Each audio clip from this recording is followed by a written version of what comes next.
नमस्कार, स्वागत है आपका वंदे मातरम न्यूज पर। आपके साथ मैं हूं शारदा यादव। खबरों की ओर आगे बढ़ने से पहले नजर डालते हैं आज की सुर्खियों पर। आज का भारत जवाब देना जानता है, हिम्मत नहीं कोई आग उठाकर देख ले, योगी आदित्यनाथ।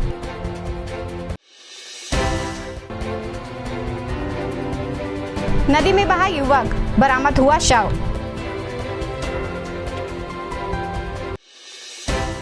अब खबरें विस्तार से। कोरबा लोकसभा से भाजपा प्रत्याशी सरोज पांडे के पक्ष में चुनावी सभा को संबोधित करते हुए उत्तर प्रदेश के मुख्यमंत्री योगी आदित्यनाथ ने कांग्रेस पर जमकर हमला बोला और उनके कार्यकाल की कमियां गिनाई। उन्होंने कहा कि आज नए भारत का निर्माण हो रहा है, जिसमें भ्रष्टाचार, आतंकवाद और नक्सलवाद का कोई स्थान नहीं है।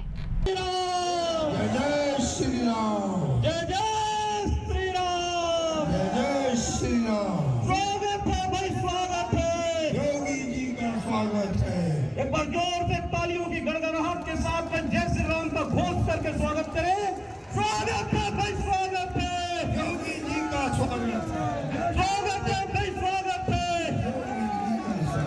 जय जय श्री राम, श्री राम, जय जय श्री राम, जय श्री राम, जय जय श्री राम। फोटो ही मारते रहना ना। माता की छत्तीसगढ़ की ऊर्जा नगरी के रूप में विख्यात कोरबा के सभी उपस्थित बहनों और भाइयों, आज प्रातः जब मैं उत्तर प्रदेश की राजधानी लखनऊ से रायपुर के लिए प्रस्थान किया तो मुझे वहां के पत्रकार साथियों ने पूछा था कि आप छत्तीसगढ़ जाना चाहते हैं, वहां जाकर के क्या कहना चाहते हैं। तो मैंने तो एक ही बात कही और बहनों भाइयों, मैंने कहा कि छत्तीसगढ़िया सबसे बढ़िया। लोगों ने कहा कैसे? मैंने कहा बताओ, कौन ऐसा व्यक्ति होगा जिसको ननिहाल अच्छा न लगता हो। और छत्तीसगढ़ तो हम उत्तर प्रदेश वासियों के लिए ननिहाल जैसा है। भगवान राम का ननिहाल है, माता कौशल्या का मायका है। और इसीलिए तो 500 वर्षों का इंतजार समाप्त करके जब अयोध्या में प्रभु राम फिर से विराजमान हुए हैं, तो सबसे अधिक उल्लास और उमंग अगर कहीं पर था तो छत्तीसगढ़ की धरती पर था।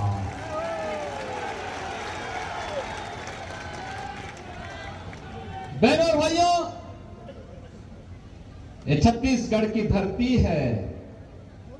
जब राम को वनवास जाना पड़ा था तो छत्तीसगढ़ में ही उन्होंने सबसे पहले शरण ली थी। और बहनों और भाइयों, एक संकल्प ऋषि मुनियों को, समाज के सज्जन प्रवृत्ति के लोगों को निस्सरहीन कदमों बुझ उठाए प्रण कीन के संकल्प के साथ इसी छत्तीसगढ़ की धरती का एक सिंहनाद भारत को राम राज्य की ओर ले जाने के लिए प्रभु राम ने किया था।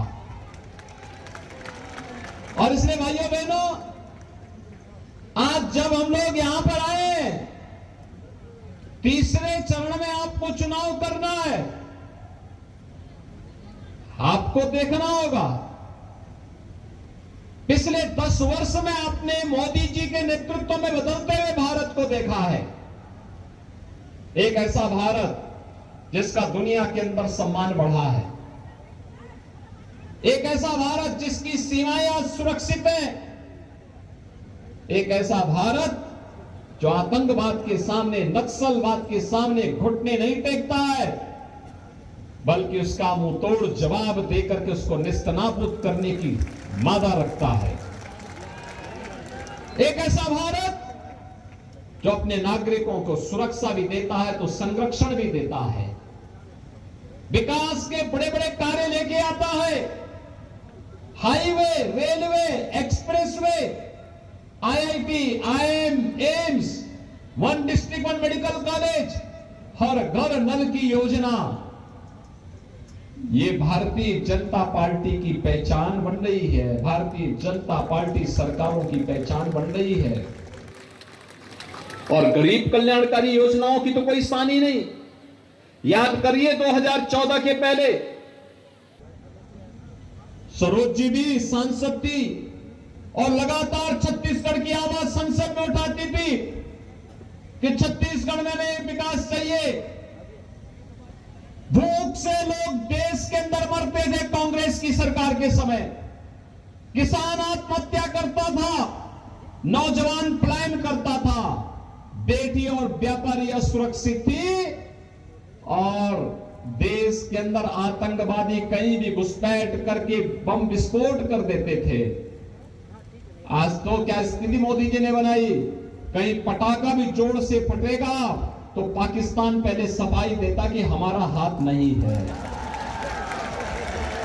क्योंकि उसे मालूम है ये नया भारत है।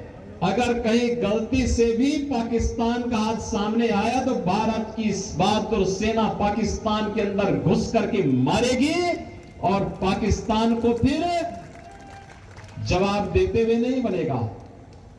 बहनों और भाइयों,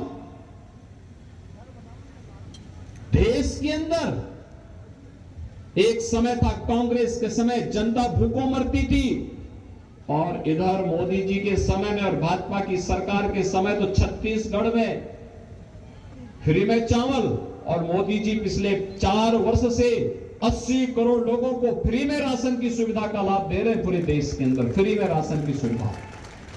अब तुलना करिए, कांग्रेस के समय भूखों मरते थे। 1947 में भारत से बड़ी ठसक के साथ पाकिस्तान अलग हुआ था। वे समझता था कि अलग होकर के हम लोग बहुत धनवान हो जाएंगे। आज आप देख रहे होंगे भारत 80 करोड़ लोगों को फ्री राशन दे रहा है और पाकिस्तान की 23 करोड़ की आबादी है, वे भूखों मर रही है। पाकिस्तान में भूखों मर रहे हैं लोग। बहनों और भाइयों, 60 करोड़ लोगों को देश के अंदर 5 लाख रुपए की स्वास्थ्य बीमा का आयुष्मान भारत का कार्ड, यह भारतीय जनता पार्टी और प्रधानमंत्री मोदी जी की देन है। जो कांग्रेस के लोग कह रहे हैं कि कांग्रेसी तो कमीशन खाने के आदी है, उनकी कमीशन खोरी को मोदी जी ने पूरी तरह लगाम लगाने के लिए ही गरीबों के जनधन अकाउंट खोल दिए कि दिल्ली से कोई पैसा भेजेंगे, रायपुर से कोई पैसा मुख्यमंत्री जी भेजेंगे तो पैसा सीधे अकाउंट में जाएगा, बीच में कोई कांग्रेसी दलाल उसमें डकैती नहीं डाल पाएगा। और गरीब किसानों को प्रधानमंत्री किसान सम्मान निधि का लाभ, 12 करोड़ गरीबों के घर में शौचालय, 10 करोड़ गरीब महिलाओं को आर्थिक स्वावलंबन के साथ जोड़ते हुए महिला स्वयंसेवी समूह के सशक्तिकरण का कार्य, और 10 करोड़ गरीब परिवारों को रसोई गैस का फ्री का कनेक्शन उपलब्ध करवाने का कार्य हो। देश के अंदर 4 करोड़ गरीबों को एक पक्का मकान प्रधानमंत्री आवास योजना का मिला। उत्तर प्रदेश में हमने 56 लाख गरीबों के मकान बना दिए, लेकिन छत्तीसगढ़ में भूपेश बघेल की कांग्रेस की सरकार ने एक भी गरीब का मकान नहीं बनाया। आज भारतीय जनता पार्टी की विष्णुदेव साय की सरकार ने कहा है, मोदी जी ने आश्वासन दिया है और उन्होंने 18 लाख गरीबों के लिए मकान के कागज तैयार कर दिए। चुनाव के बाद उन 18 लाख गरीबों को एक आवास उपलब्ध होने जा रहा है। बहनों और भाइयों, 2.5 करोड़ गरीबों के घर में बिजली के फ्री के कनेक्शन, ये मोदी जी की गरीब कल्याणकारी योजनाओं का हिस्सा है। एक तरफ फ्री में राशन और दूसरी तरफ कांग्रेस क्या करती थी? कांग्रेस ने तो घोटाले पे घोटाले, शराब का घोटाला, कोयला का घोटाला, पब्लिक सर्विस कमीशन का घोटाला, और तो घोटाले थे। गोबर में भी घोटाला कांग्रेस ने यहां कर दिया, गोबर का भी घोटाला कर दिया। भगवान को भी नहीं छोड़ा, भगवान को भी नहीं छोड़ा। बहनों और भाइयों, महादेव ऐप के नाम पे भी घोटाला कर डाला।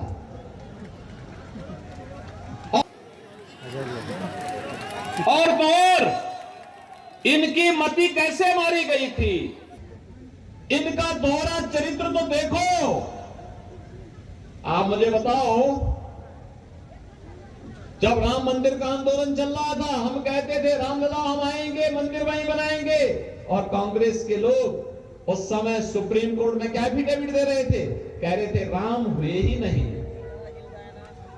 और जब अयोध्या में मोदी जी के प्रयास से रामलला फिर से विराजमान हो गए, अब कांग्रेस के लोग कहते हैं राम तो सबके हैं। बोल रहे हैं ना बहनों और भाइयों? क्या अयोध्या में राम मंदिर का निर्माण कांग्रेस के लोग कर पाते क्या? मैं पूछना चाहता हूं, क्या कांग्रेस के लोग कर पाते क्या?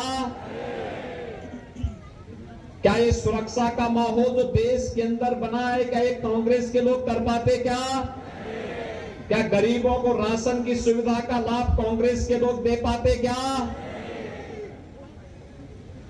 बहनों और भाइयों, न ये सुरक्षा दे सकते हैं, न सुशासन ला सकते हैं, न गरीब कल्याण का कार्य कर सकते हैं, न विकास की बड़ी परियोजनाओं को ला सकते हैं। इनका तो नक्सलवाद के साथ भी इनका आंतरिक समझौता था। किस हद तक समझौता था बहनों और भाइयों? कैसे लोग सांठ-गांठ करते थे, ये किसी से छुपा हुआ नहीं है। आपने इनके कार्यों को देखा होगा। जिन नौजवानों के हाथों में टैबलेट होना चाहिए था, जिन नौजवानों के हाथों को रोजगार होना चाहिए था, कांग्रेस की सरकारों ने इनके हाथों में तमंचे पकड़वा दिए। और बहनों और भाइयों, उन्हें समाज और राष्ट्र की मुख्य धारा से हटाने का कुत्सित प्रयास भी कांग्रेस ने किया। कांग्रेस युवाओं के भविष्य के साथ खिलवाड़ करती है, समाज को आपस में बांटने का कार्य करती है, और जब ये लोग कुछ नहीं कर पाते तो मोदी जी को गाली देने लगते हैं। आखिर मोदी जी के लिए तो पूरा देश ही उनका परिवार है। मोदी जी तो पूरे समर्पित भाव के साथ 140 करोड़ लोगों की सेवा करने के लिए पूरी तत्परता के साथ कार्य कर रहे हैं, और इसीलिए तो पूरे देश के अंदर एक आवाज गूंज रही है। एक आवाज है देश के अंदर। पहले चरण का मतदान हो गया है, 102 लोकसभा सीटों पर जो चुनाव हुए हैं, बहनों और भाइयों, 102 लोकसभा सीट पर एक ही आवाज है, और वो आवाज है फिर एक बार, फिर एक बार, फिर एक बार, और अब की बार 400 पार। 400 पार के लिए कोरबा लोकसभा सीट पर भी कमल छाप को जीत करके जाना है। बहनों और भाइयों, इसीलिए भारतीय जनता पार्टी ने एक तेज तर्रार, सुशिक्षित राष्ट्रीय नेता को कोरबा में अपना भारतीय जनता पार्टी का प्रत्याशी बना करके जनता की सेवा के लिए आपके बीच में उतारा है। विकास हो, गरीबों का कल्याण हो, दिल्ली और रायपुर से जो पैसा आए वह विकास के लिए लगे, गरीब के लिए दिले जाए, किसानों के लिए जाए, महिलाओं के उत्थान में लगे, और साथ साथ योजनाओं का लाभ यहां पर बिना भेदभाव के सभी लोगों को प्राप्त हो। इसके लिए भारतीय जनता पार्टी ने सुश्री सरोज पांडे जी को आपका प्रत्याशी बना करके, भारतीय जनता पार्टी के प्रत्याशी बना करके आपके बीच में उतारा है। और इसीलिए मैं आपसे अपील करने के लिए उत्तर प्रदेश से आया हूं, अयोध्या की धरती से मैं स्वयं आया हूं आपके बीच में। लखनऊ में भी, उत्तर प्रदेश में भी चुनाव चल रहे हैं। 80 लोकसभा सीट है। पहले चरण में 8 सीटों पर चुनाव हो चुके हैं, दूसरे चरण में होने जा रहे हैं अभी 26 को 8 सीटों पर, और तीसरे चरण में 10 सीटों पर फिर चुनाव होने हैं। लेकिन फिर भी हमने कहा नहीं, कोरबा तो जरूर जाएंगे एक बार। और बहनों और भाइयों, इसीलिए कोरबा आए हैं, प्रोग्राम की धरती का संदेश लेकर के आए हैं और ननिहाल के लोगों को बताने के लिए आए हैं कि अब अयोध्या में रामलला आ गए। निश्चित रहिए, राम राज्य की स्थापना मोदी जी के नेतृत्व में होने जा रहा है। इसके लिए आत्मनिर्भर भारत चाहिए, इसके लिए विकसित भारत चाहिए, और विकसित भारत के लिए मोदी जी फिर से चाहिए। और मोदी जी के लिए आवश्यक है कि कोरबा लोकसभा सीट में भी कमल छाप की प्रत्याशी के रूप में सुश्री सरोज पांडे जी भारी बहुमत से विजयी बनकर के जाए। सहमत हैं? सभी लोग सहमत हैं? लेकिन बहनों और भाइयों, आपको एक काम करना पड़ेगा। इसके लिए मोदी जी का प्रतिनिधि बन करके और सरोज पांडे जी का प्रतिनिधि बन करके घर घर जाना होगा, एक एक वोट को मतदान केंद्र पर ले जाना होगा। जब 7 मई को चुनाव होंगे तो इस कार्य को करना होगा। सहमत है? सहमत है? जाएंगे, भाजपा को जिताएंगे, कमल खिलाएंगे। बहनों और भाइयों, अगर आप सहमत हैं तो भारत को दुनिया की कोई ताकत अब रोक नहीं पाएगी, ये मैं विश्वास के साथ कह सकता हूं। और इसलिए मेरे साथ आप बोलेंगे, भारत माता की, भारत माता की, भारत माता की। कोरबा लोकसभा प्रत्याशी सरोज पांडे के पक्ष में यूपी के मुख्यमंत्री योगी आदित्यनाथ कोरबा पहुंचे, जिसको लेकर स्थानीय कलाकारों द्वारा गीत संगीत की प्रस्तुति दी गई। जसगीत के दौरान एक महिला बेसुध हो गई और जसगीत में पूर्णतः लीन हो गई, जिसको देखने सैकड़ों लोग इकट्ठा हो गए।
कोरबा लोकसभा क्षेत्र में भाजपा की लहर चल रही है। उक्त बात लोकसभा प्रत्याशी सरोज पांडे ने मीडिया से चर्चा करते हुए कही। उन्होंने कहा कि 10 साल के पुराने भारत और आज के भारत में अंतर है। देश की साख बढ़ रही है और भारत विश्व गुरु बनने की ओर अग्रसर है। जय जय श्री राम।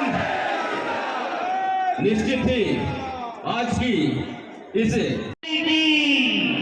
ऐसे ही आशीर्वाद 7 मई को आपका चाहिए। पूरे देश में भारतीय जनता पार्टी के पक्ष का माहौल है। हमारे प्रधानमंत्री जी को लोग आशीर्वाद दे रहे हैं।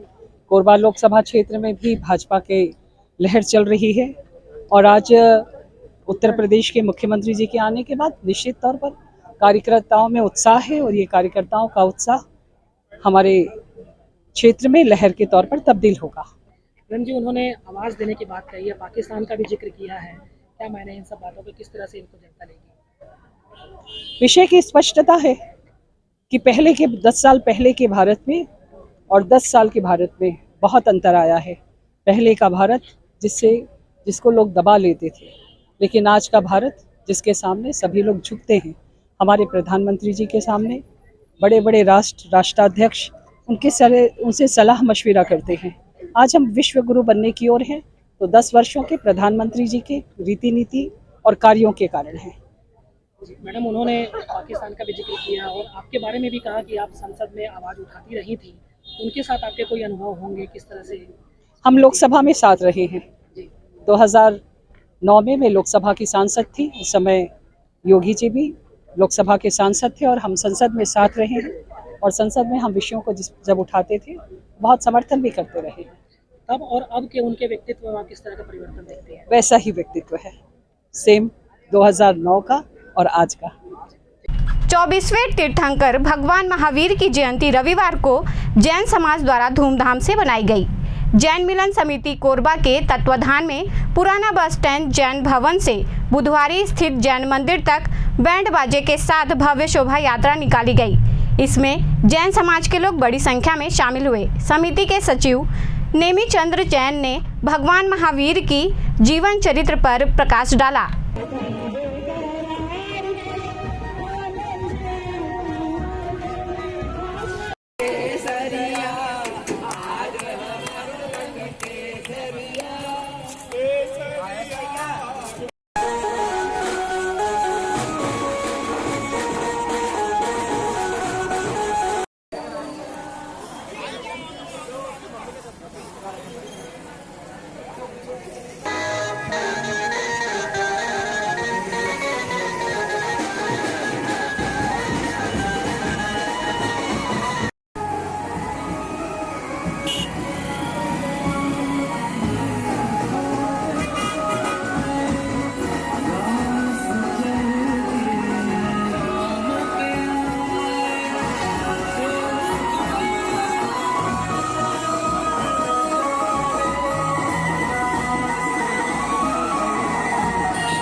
भगवान महावीर स्वामी का 2623वां जन्म कल्याणक महोत्सव आज संपूर्ण भारत ही नहीं बल्कि पूरे विश्व में के जैन धर्मावलंबियों द्वारा मनाया जा रहा है। भगवान महावीर स्वामी का जन्म आज ईसा पूर्व 599 हुआ था और जन्म के बाद ही चूँकि एक सम्राट के परिवार से थे और उन्होंने यह देखा कि इस भोग विलास जो है ना जीवन में सब व्यर्थ है। इस संसार में रहकर उन्हें एक जीवों के प्रति जो हिंसा हो रही थी, जो मारकाट हो रही थी, जो युद्ध हो रहे थे, उनसे उनका मन विमुख हुआ और उन्होंने 40 वर्ष की अवस्था में ही गृह त्याग करके जंगल की ओर प्रस्थान कर दिया और सत्य अहिंसा की सिद्धांत पर चलते हुए सभी जीवों में कि सभी जीव एक समान है, सभी में प्राण है और हमें जहाँ तक हो सके उनकी हिंसा से बचना चाहिए, तभी हमारा कल्याण हो सकता है। और उनकी धर्म साधना उन्होंने 12 वर्षों तक कठोर तपस्या की और 12 वर्षों में कहते हैं कि लगभग 1 वर्ष ही उन्होंने भोजन लिया, बाकी के 11 वर्ष जो है निराहार रहते हुए बगैर आहार के अपनी तपस्या करते हुए जैन धर्म के इस सिद्धांत को जियो और जीने दो और अहिंसा का पालन करने के लिए एक जो संदेश दिया और निश्चित रूप से आज की हमारी विश्व शांति के कल्याण के लिए एक महत्वपूर्ण कदम था। यदि आज हमारा समाज उनके सिद्धांतों पर चलता है तो उनके सारे सिद्धांत वैज्ञानिक कसौटी पर खरे उतरते हैं एवं हमारे विश्व शांति के कल्याण की दिशा में एक महत्वपूर्ण भूमिका का काम करते हैं। आज हम सभी इस बात से बहुत ही गौरवान्वित महसूस हो रहे हैं कि भगवान महावीर स्वामी ने एक जो रास्ता हमको दिया, जो संदेश दिया, जिस पर चलने के लिए हमें प्रेरित किया, वह निश्चित रूप से हमारी और हमारी संपूर्ण मानव जाति के कल्याण के लिए एक महत्वपूर्ण कदम है। पोड़ीबहार मुक्तिधाम के सामने स्थित तालाब का कायाकल्प स्थानीय युवकों द्वारा श्रमदान कर किया गया। युवकों ने तालाब से पूरा कचरा साफ कर दिया और हनुमान जयंती के अवसर पर समारोह भी आयोजित किया जाएगा, जिसमें वार्ड में शोभा यात्रा निकाली जाएगी व शाम को महाआरती के साथ तालाब के किनारे 5100 दीप जलाए जाएंगे।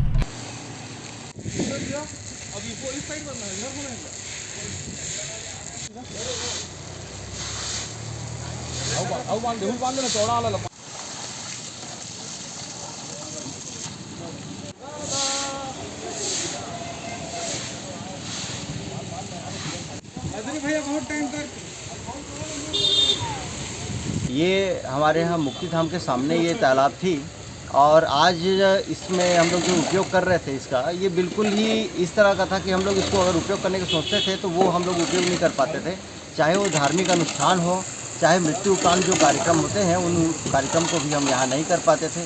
और इस तालाब में नहाने के लिए यहाँ आसपास के लोग उपयोग करते थे, लेकिन अभी इतनी गंदगी इतनी हो गई है कि इसका कोई उपयोग नहीं कर पा रहा है। 2011 में लगभग इसकी सफाई हुई थी, लेकिन उसके उपरांत आज तक जिला प्रशासन और नगर प्रशासन जो है वो इसका सुध नहीं लिया है और सुध नहीं लेने की वजह से ये प्रदूषण की मार झेल रही है ये तालाब जो है। और ये तालाब इतनी गंदी थी कि ये गटर की जो स्थिति रहती है उस स्थिति से भी बदहाल थी इसकी स्थिति। आज हमारे यहाँ वार्ड क्रमांक 29 के सारे युवा साथी और हमारे साथी जो हैं वो सारे मिलकर के इसका स्वच्छता का बेड़ा उठाए हैं और साथ ही साथ इस तालाब की सौंदर्यता के लिए हम यानी प्रशासन से मांग करेंगे कि इसको सुध लें और इसकी सौंदर्यता के लिए और भी कोई कदम अच्छे कदम उठाए जाएं। ये बताएंगे भैया, वर्तमान में भी आप लोगों की सफाई के बाद तालाब की स्थिति कैसी है और किस तरह का आयोजन आगे किया जाएगा? आज हमारे यहाँ 4 पचरी हैं इस तालाब में। चारों पचरी की तालाब की हम लोग सौंदर्यता के लिए इसको धो करके बिल्कुल क्लीन कर चुके हैं और ये नहाने लायक स्थिति में आ चुकी है। इसके कुछ स्तर में हम लोग पानी भी कम किए जिससे गंदा पानी जो खुजली होता था वो ख़त्म हो जाए बोलकर, और इसके बीच में कमल और अन्य ऐसे खरपतवार उगे हुए थे उनको भी साफ़ किया। यहाँ पर हमारे हनुमान जयंती के दिन 23 तारीख को जो है मंगलवार को सबसे पहले तो हमने वार्ड क्रमांक 29 और आसपास के एरिया में शोभा यात्रा का एक आयोजन किया है शाम 4 बजे, और उसके उपरांत संध्या आरती का महाआरती का एक आयोजन हमारे यहाँ पर रखा है। संध्या आरती में ये संकल्प लिया गया है कि हम यहाँ पर 5100 दिया लेकर के हम इस तालाब के चारों ओर सारे लोग एकत्रित होकर के एक शपथ लें कि इस तालाब की सौंदर्यता और स्वच्छता का हम सब शपथ लें और उसको स्वच्छ रखें। साथ ही साथ इसके उपरांत हम यहाँ पर हनुमान महाआरती के रखें जिसमें आप सभी वार्डवासी और यानी कि नगरवासियों को यहाँ पर आकर के इसका अवश्य इस कार्यक्रम में सम्मिलित हों। इसके लिए मैं अपील करूंगा कि जिला प्रशासन और नगर प्रशासन आने वाले समय में इसकी गहरीकरण और इस तालाब की स्वच्छता के लिए जिम्मेदारी लें और इसको स्वच्छ बनाएं ताकि ये दैनिक और नागरिकों के उपयोग के लायक रहे। जल संरक्षण के दृष्टिकोण से देखा जाए तो ये तालाब बहुत ही महत्वपूर्ण है, क्योंकि ये तालाब से लगातार पानी भरता रहता है। पानी कम करने के बावजूद भी ये भरता रहता है, तो इस तालाब के संरक्षण की बहुत ही ज़्यादा आवश्यकता है। आप सभी से निवेदन है कि बड़ी से बड़ी संख्या में आकर के इस तालाब की स्वच्छता और इस तालाब में सौंदर्यीकरण में भाग लें और उस महाआरती में सम्मिलित होकर के 23 तारीख को जरूर आए यहाँ पर। कोरबा लोकसभा की सांसद व कांग्रेस प्रत्याशी ज्योत्सना चरणदास महंत ने कहा कि जिसका ना आगे का ना पीछे का पता, ना खुद का कुछ अता पता है, वो अपना पता बताए। मैं तो छत्तीसगढ़ और कोरबा की बेटी व बहू हूँ, साथ ही 1998 से जनता की सेवा करते आ रही हूँ। उक्त बातें उन्होंने अपने जनसंपर्क के दौरान कही। एक पंचायत को कहाँ से देंगी? इतना झूठ बोलती है। अरे झूठ भी बोलो तो पकड़ में ना आए, ऐसा बोलो। ये तो इतना झूठ बोलती है, मोदी जी से सीख सीख के आती हैं और बोलती हैं। ना आगे का पता ना पीछे का पता। आ गई कोरबा में लड़ने के लिए और मुझसे बोलती है कि मैं लापता हूँ। जिसका खुद का पता ना हो वो मेरे को लापता बोल रहा है। अच्छा ये बताइए मैं कब कब कोरबा में रहती हूँ, बताइए ना। आप तो मुझे अक्सर मिलती हैं। घर भी है, भले किराए का है या सरकारी है, मेरा खुद का घर नहीं है। सारा गांव में मेरा पुश्तैनी घर है। छत्तीसगढ़ में मेरा कोई दूसरा घर नहीं है। आप तो मैं की बेटी है, बेटी भी हूँ, बहू भी हूँ, और मैं जानती हूँ भैया छत्तीसगढ़िया। तो सबसे बोलो छत्तीसगढ़िया, और झूठ पाट में नहीं जाना है। ये लुटेरी सरकार है, लुटेरे लोग हैं, हम लोगों को लूट रहे हैं, और जो जनता को लूटे वो हमारा दुश्मन है। हम लोग जरा मांगते हैं अपने लोगों के लिए तो वो कहते हैं कि ये देशद्रोही है। देशद्रोही वो है, हम नहीं है। हम जनता के लिए लड़ते हैं और हमारी मुद्दे हैं लड़ाई के। उनके पास मुद्दा है सिर्फ गांधी परिवार कोसना, उसको कोसना, उसको मारना, उसको डांटना, उसके गाली बकना, चाहे संसद हो चाहे संसद से बाहर। वो सोनिया जी को ही गरियाते रहते हैं, पर हमारा क्या है, हम जनता के लिए खड़े हैं और हमारी लड़ाई है, मुद्दों की लड़ाई है हमारी। और हमारे मुद्दे हैं बेरोजगारी, किसान न्याय के लिए हम लड़ रहे हैं, मजदूरों के न्याय के लिए लड़ रहे हैं, बेरोजगारों के न्याय के लिए लड़ रहे हैं। तो हमारी न्याय की लड़ाई है और उनकी सिर्फ कांग्रेस से लड़ाई है। दोनों की विचारधारा अलग अलग है, लेकिन हम जानते हैं कि हमारी विचारधारा से हम लड़ रहे हैं और हम आपको वो सब सुख सुविधाएं देंगे जिसके लिए आप लोग भी लड़ रहे हैं, हम भी लड़ रहे हैं और वो लोग हमारे विरोधी हैं कि उनसे भी लड़ रहे हैं। धन्यवाद। जय हिंद, जय छत्तीसगढ़ और छत्तीसगढ़िया। वांगो डुबान के कोड़ा नदी के समीप पिकनिक मनाने गए 2 युवक गर्मी से बचने के लिए नदी में कूद गए और नदी की बहाव में बहने लगे। एक युवक तो किसी तरह बचकर निकल गया, लेकिन विपिन दुबे नामक युवक का शव 10 किलोमीटर दूर बहने के बाद बरामद किया गया। घटना की सूचना मिलने पर मौके पर पहुंची पुलिस ने मर्ग कायम कर जांच शुरू कर दी है।